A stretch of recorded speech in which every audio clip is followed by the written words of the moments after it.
Welcome aboard, my friends. Welcome. Happy Saturday. Today is June the 2nd. Welcome to the live streaming. Oh, it looks like we have one person already on. I believe his name is Dan. Dan, we did a prescription for you.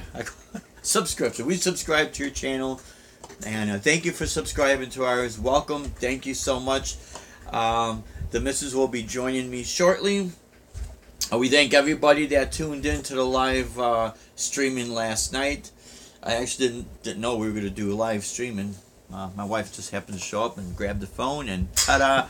Yes, Dan Sullivan, how are you, man? Really appreciate it. Really appreciate it, guys.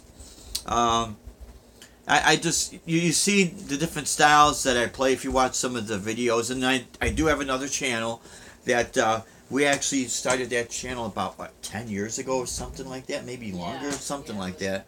You'll see a lot of the wedding gigs. A lot of 14 years ago. It was 06. Was 06? It was 14 years ago. It was 14 years ago. I don't know. And you might see me doing the guitar shred for Dean Guitars when I had my BC Rich Warlock. Maybe that's why. Well, I think a friend of mine told me I came in 7th out of 20,000 guitarists or something like that. Wait, I think Ricky. Dean? Yeah, for the Dean Dean Guitar Guitars. Contest, you came in Or 5 or 5th place. Or yeah, 5th place, something like that. A good Yeah. friend of ours, Ricky Lancaster, back in Illinois, said that. And of course, I didn't know. Of course, I was treading on the BC Rich, not a Dean. Can I slide over? Yeah. Or does the camera cut off? It cuts off right here. So, yeah. The missus is going to be joining on the chat here. I apologize, guys. I'm going to be off camera today because I just finished working out, so I'm not camera ready. So there's a picture of me instead. I'm going to put a picture up. Ta-da! Exactly. And then when I talk, we joked around that, I would be the Svengoolie hand. Yeah, Svengoolie hand. Svengoolie. Yeah. When I start talking, I'm going to go do this. If anybody knows Svengoolie back in Illinois. Now, here's a little trivia for Svengoolie fans. The Svengoolie that we see now is Svengoolie, but when he really aired, he was son of Svengoolie. And the reason being, God, this has to be back in the 70s, late 60s, early 70s. I was just a kid, and there was the original Svengoolie. I think his name was Larry Lujak. I think. I could be wrong, but he was the original Svengoolie. And so he passed away, I believe, or he quit. Something happened, but he's got to be, long gone by now. Maybe, I don't know. But then Ron Kaz took over, and that. So, but anyways, that's not the subject of today's topic. So, all right, today's topic is gigging on cash. And if the camera moves a little bit, our cat is stretched out. See, he only likes to do things when we're busy. Now he wants to play. Any other time, doesn't want to do anything. That's like when I do the videos outside in our lanai. It's like an episode of My Cousin Vinny. It's quiet, and all of a sudden, here comes the lawnmowers, here comes the golf carts. Hey, Billy, are you going to go golfing today? No, Martha. What the hell do you care, And everything else that could possibly... Deaf, so you hear, what? Yeah, then they're deaf, so you hear, what? And then they repeat it again. And they repeat it again. So if you hear the same question, asked like 4 times, because everybody's deaf down here. Florida's not also... Even us, exactly. Florida's not just known as a sunshine state, but it's also, I've heard it being called God's waiting room, and there's a reason for that. But hey, we love it down here. Yeah. All right. So what's your first question? So the topic is gigging and living on cash only, and so Deb and I have done a lot of road shows, and some people will call them tours. We call them road shows because tours when you're out there like X amount of weeks or something. We've had times where we're out there X amount of days though, and it was a lot of fun and that. But I think this topic is really important because, like my wife says, it's not just how much you're going to be making, it's what you're spending and how to control all this, and it is so important. Because it's going to save people a lot of headaches. Let's see. I guess the first question would be what would you rather do? And I'm going to have my wife. I'm going to ask Deb this question. What would you rather do? gig and live on cash or credit? Oh, totally cash. Yeah. In the music business definitely cash because of the fluctuation, and all the experienced musicians who are watching completely understand and totally relate to the fluctuating income.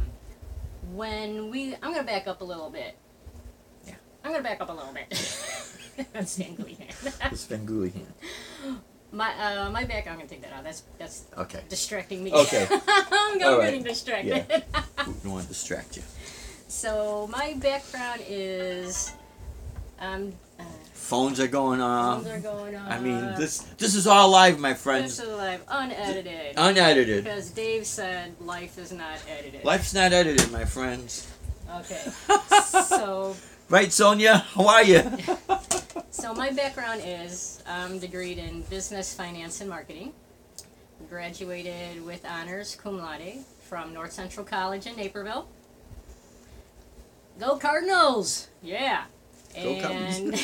And so with that, in addition, being self-employed for most of my life in construction. Well, first it was Live Sound and lighting company. I sound engineered, light engineered, went into construction from there. Met Dave at the Ozfest concert in 1998. And we've been to every single Oz concert in Chicago and Wisconsin. In Wisconsin. Ozfest, yep. Was it? Oh, the Alpine other- Valley. Alpine Valley in Yeah. Wisconsin. That's where we met. Actually, in the parking lot. Yeah. And we didn't even talk to each No. other. We just saw each other. Dave was with another girl at the concert, and I was with my friends and my brother. And he thought my brother was my boyfriend. Ew! But anyway. And the girl that I was with was a ride because her boyfriend, Kurt Maid, I don't know if they got into an accident or whatever, or an argument or whatever, but had the ticket, it didn't have a ride, so we went, so. So it was actually one of my girlfriends who was with us who noticed Dave noticing me and said, hey, look, check him out. And I looked at her and I saw the long hair. I'll be honest, my first reaction was, I don't, because of my background with working in the music and running sound and light, I see a lot of musicians, see a lot of guitar players, a lot of guys with the long hair, and, honestly, from my experience, from what I've seen, just a lot of trouble. So, so I was like, well, whatever. So then it was 3 days later. My girlfriend calls me, the same girlfriend. We're now back in Bolingbrook, Illinois, and she's like, "Oh, we gotta go to some bar. There's some The radio station was there." And I was like, I don't want to go out. I've been working all day. I'm tired. And she's kept on and on. Go out, come on. So I did. And who walks in the door? Dave. And we're like, oh my God, there's that guy from the concert. The only reason why I walked in, I don't drink at all. Not at all. And I'm not really a bar person. And not that there's anything wrong with it. That's just my preference. But I heard that the radio station was there. I figure, okay, I'm going to go there just to check out what this. I go to this place, I drink coffee, my friends, Gee, what a square, right? But anyways, so I wanted to see what their setup is and, the radio personality, and maybe talk with them and things of that nature. It's all about networking, right? And I noticed Deb. But what I noticed, not only was it the same girl I saw at Ozfest, what I noticed what she was doing was checking out the gear. Not checking out the guys, checking out the gear.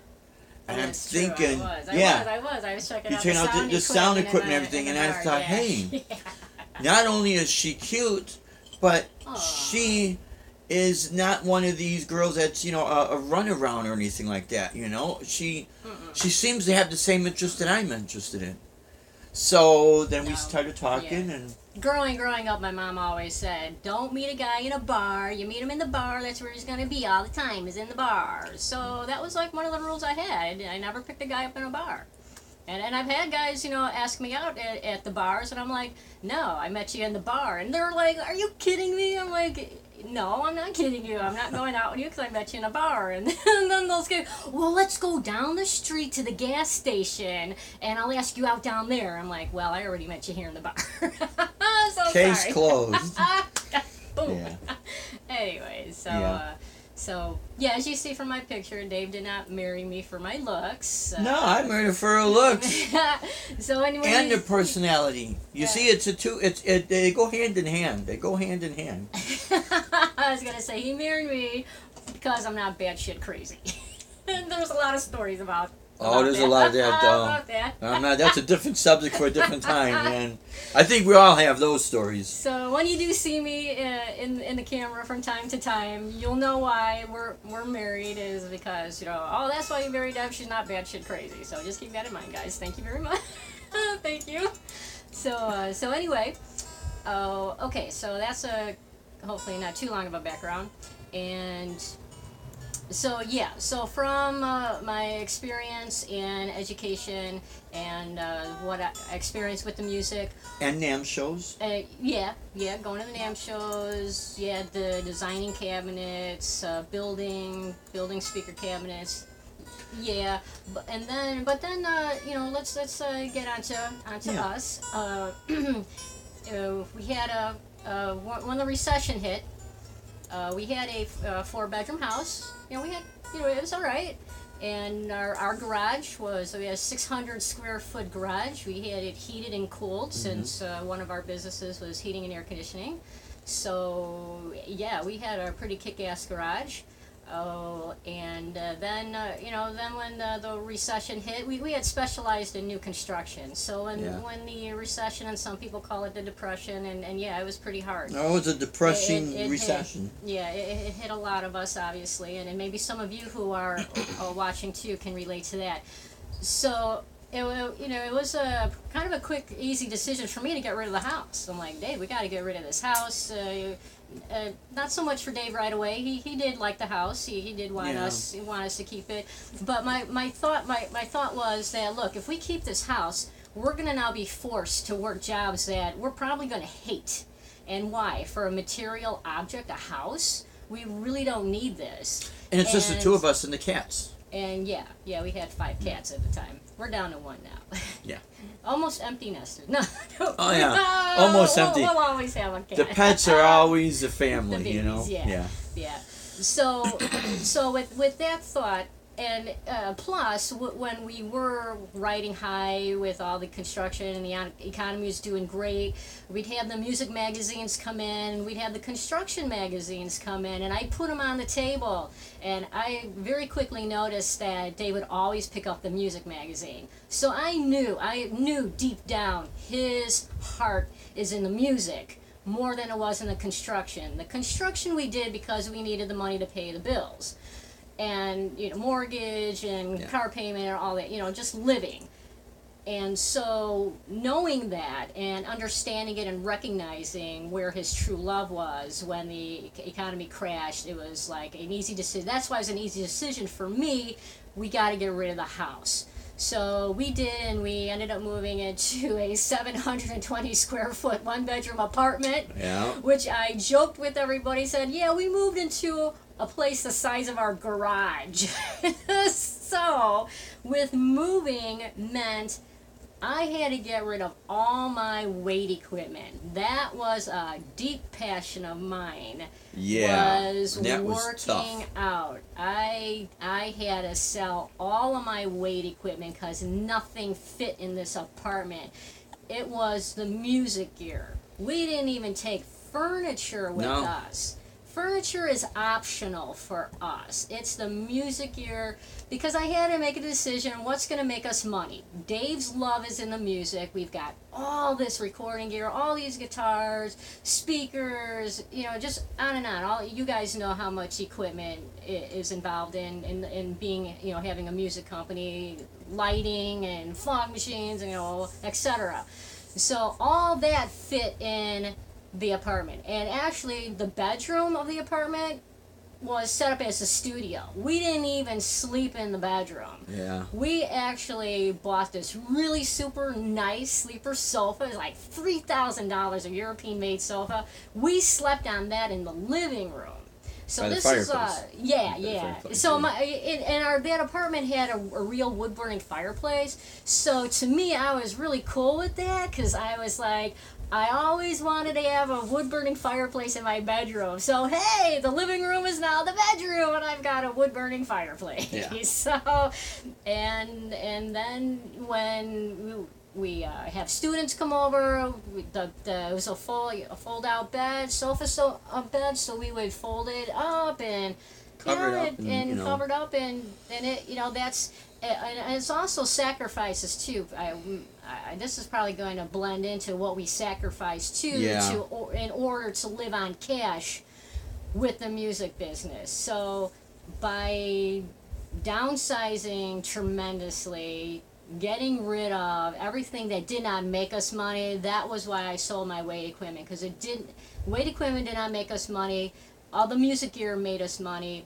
There was a clubhouse at the apartment, nowhere near the professional nowhere gear near what I she had. Nowhere near. Nowhere near. And I felt bad because that's her passion. It was my passion. So that's what I sacrificed that. I also sacrificed going to law school. I had completed my undergraduate degree. I had studied for the LSAT, took the LSAT exam, and had many law schools sending me letters to go to their school. But that was a tough decision for me because that's another passion that I have is law. And so I realized that, look, if I went on to law school, I already have a student loan with my undergraduate degree. If I go on to law school, I'm going to pile on more student debt, which means Dave's going to have to get a job. He's going to hate. Yeah. He's just going to hate. His love is the music. And any job that he does love, it's not going to be enough money to pay all the bills while I go to law school. So I sacrificed law school so that David could have a career in music. So and there's a lot that she sacrificed, and that's why I've had friends would kind of, I don't want to say to look down at me, but they would look at, well, gee, why do you always do what your wife says? Well, look what she sacrificed. See, and I'm a firm believer in fairness, and that. So it wasn't that she sacrificed all this so I could sit home and play guitar all day. We started getting all these gigs, and if you notice, it's not all metal or it's not all this, it's not all that. It's a combination of everything. And because of that, we started getting all these gigs because of the diversity of styles that I could play. Plus, going out as like a one-man band with no singing. Now, I got a vocalist down here now. We had a vocalist up north. Toward the end, we had a vocalist. But the beginning stages, all instrumental. And because of the classical style and the flamenco style and things of that nature and more of the jazz, it opened up a lot of doors. Here's two things. It opened up doors because of the elegancy, So you'd see me dressed up in a tuxedo in some of these videos because of the places we were playing at. And then you'd see me doing some of this always with backing tracks, and a lot of them I created and put in my loop pedals. Some of them I did use because of sake of time, But the fact of the matter is when it comes down to gigging, these club owners, they're going to hire a DJ before they hire a band, right? So you have to understand how to, use the things to your advantage. But yeah, that's why I would listen to that, because the big part of it was all those sacrifices she made. It's not fair for her to make sacrifices and not me. That's not fair. Yeah. So in the beginning stages, the shows that I was booking Dave in those, was it late 90s, early 2000s, the Borders bookstores sadly are closed. They were paying musicians to perform on the weekends there. And as soon as we got into that area, Borders stopped paying. Yep. I'm like, no. You didn't just stop paying. So the deal was, if you want to play, you gotta pay. You gotta play on purely tips and CD sales. And so I took it. I'm like, well, you know what? We got to get this ball rolling. So let's do it. And we were booking the borders from Wisconsin, Illinois, Texas. Yeah, all over.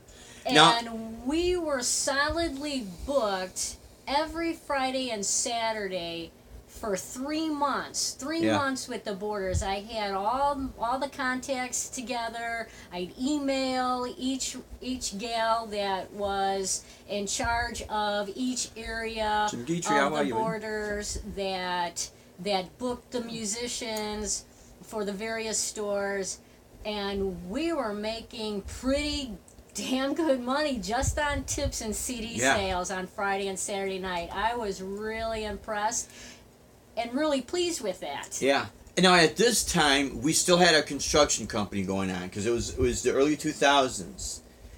Yeah. Yeah. Yeah, it was the early 2000s. Yeah. Yep. So there were times I would literally do these shows with sheet metal cuts on my fingers. And part of it wasn't so much bad the sheet metal cuts, it's the foil tape. So anyone who's done HVAC or sheet metal, they used to call us tinners. You're banging tin in the basement, right? And we would have to not duct tape, we would have to tape the seams, the duct seams. That was one of the codes in Naperville and in Bolingbrook and a lot of other surrounding towns in Illinois. So we get the foil tape. And we'd always have to use the foil tape with the UR rating. So, yeah, UL rating. Yes. Forgot already. UL rating. It's been a long time. It's been a while. Because the inspectors had to see that, okay, it's not just some generic thing, blah, blah, blah, whatever. But the point is that, yeah, we were doing this while we were still doing our shows, but we started making a lot of money coming in. More than we thought. With the borders. With the borders. Yeah. And actually, we were making more money at the borders than at the clubs. It was unbelievable. Yeah. So then I started researching online for other ways to book shows, and came across a website called Gigmasters. So went ahead and signed it up. It's now it costs, it's twice as expensive now for the membership than when we first signed up on it. And started, it's where people will put bids in. So if a customer, they have a birthday party, they're looking for a guitar player, they go on this website, they put in information, where they're located, what type of music they're looking for, and then they could ask for, just give me a bunch of musicians in my area that offer this type of entertainment, and then all the musicians are competing against each other for pricing. And so pricing, it should be more on talent, but you know what? You know how that is. It turns out to be more competition and pricing than, unfortunately, in the talent. But anyway, when we got in on it, it's still in its early stages. So we started getting a lot of gigs and a lot of weddings, and it was awesome. We were booked solid, and we were traveling all over the United States. People were booking us in Tennessee, in Texas, in Minnesota, Iowa, Illinois, Indiana, Wisconsin. It was really, really good, a good deal. And then a second website started up called Gig Salad, and the owner called me and said, hey, why don't you sign up on my website too? So we did. They're based out of Missouri, and so we did. And he was a little slow with taking off, but now we're still with both of these websites, and it peaked. It peaked, and now it's starting to go into going into a trough right now, because there are so many musicians now that are signed up. Yeah. That, of course, is supply and demand. So that's what happens the there. more supply there is, and it's we're getting booked less and less through those websites in today, but it's a matter of being able to evolve. Yeah. As the times change, we have to keep evolving with what's going on. So, I know one other gig that I got. I was just searching online through the internet and came across an Indian tribe in Arizona. Yeah, Tuba City. Tuba City, Arizona. Yeah, the Hopi Indian tribes has a website, and they were having they have entertainment. So I sent an email and links to Dave's music, and I was shocked. They replied immediately. Yeah. They must have been on their computer at that time. Replied immediately and said, "Yeah, come on out and play for the Hopi Indians. Come play for our tribe." And I was like, "Whoa, this is so cool!" So it was a good experience. Yeah, we came up with a date that we would go out there, and it was in October. So that was really interesting. We the plan, we always live frugally, so it was. I don't remember. Well, we took the van out there. Did we take the van out to that show? I think we took the van out. No, I think we had the RAV. The RAV? Yeah, we had the RAV Yeah, then. yeah, had the because RAV. that wasn't too long ago. Oh, Because we got the okay. RAV in 2012. Because we had Okay. that wedding gig in Missouri. In That's Missouri, right, we thought right. the car wasn't gonna make it. So Oh yeah. So it happens, man. So we went out to Tuba City, Arizona, and packed the place because Dave was the first white man to be performing on the Hopi tribe It was interesting, and it for was the Hopis, yeah. the Hopi Indians. And they're And wonderful people. They came out. Oh my gosh, the kids, the parents, the teachers, it's just like the whole community came out and packed their hall, and we're taking videos, and we're shaking Dave's hand, and it was just unbelievable. We stayed at the hotel on the Hopi Indian reservation. Beautiful hotel